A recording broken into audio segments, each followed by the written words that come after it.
ഇന്നെൻ്റെ പൂങ്കാവനത്തിൽ പൂത്തു നിൽക്കുന്ന സുന്ദരി അടീനിയാണ് കേട്ടോ. നല്ല ഭംഗിയുള്ള പൂവാണ്. ഒരുപാട് പൂക്കളുണ്ടായിരുന്നു. പക്ഷെ അവരൊക്കെ കൊഴിഞ്ഞു പോയപ്പോഴാണ് ഞാനൊന്ന് മിസ് ചെയ്തത്. അയ്യോ വീഡിയോ എടുത്തില്ലല്ലോ എന്ന് അങ്ങനെ പെട്ടെന്ന് വന്നെടുത്തൊരു റീലാണ്.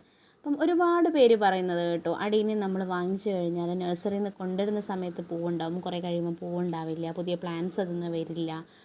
അതുകൊണ്ട് ഞാൻ എൻ്റെ പേഴ്സണൽ ഒപ്പീനിയൻ, അതുപോലെ തന്നെ എൻ്റെ ഒരു സാറ്റിസ്ഫാക്ഷൻ ഞാനിവിടെ ഇടാമെന്ന് വിചാരിച്ചു. എനിക്ക് നല്ല പോസിറ്റീവ് റിസൾട്ടാണ് കേട്ടോ. ഞാൻ പ്ലാന്റ്സ് വാങ്ങിയത് കണ്ണൂരുള്ള പ്ലാന്റ് ഗൂണിൽ നിന്നാണ്. ഓൺലൈനായിട്ട് തന്നെയാണ് പ്ലാന്റ്സ് വന്നത്. നിങ്ങൾ കണ്ടതാണല്ലോ പ്രീവിയസ് വീഡിയോസിൽ ഞാനത് ഓപ്പൺ ചെയ്യുന്നതൊക്കെ. വീഡിയോസ് എല്ലാം എൻ്റെ ചാനലിൽ തന്നെ അവൈലബിൾ ആണ്. യൂട്യൂബ് ചാനലിൽ നോക്കിയാൽ മതി.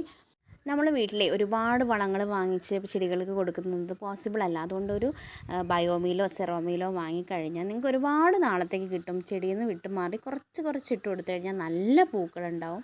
ഞാൻ എൻ്റെ പച്ചക്കറികൾക്കും പൂക്കൾക്കും എല്ലാത്തിനും ഇത് മാത്രമാണ് കേട്ടോ ഇട്ട് കൊടുക്കുന്നത്. പിന്നെ ചാണകപ്പൊടി.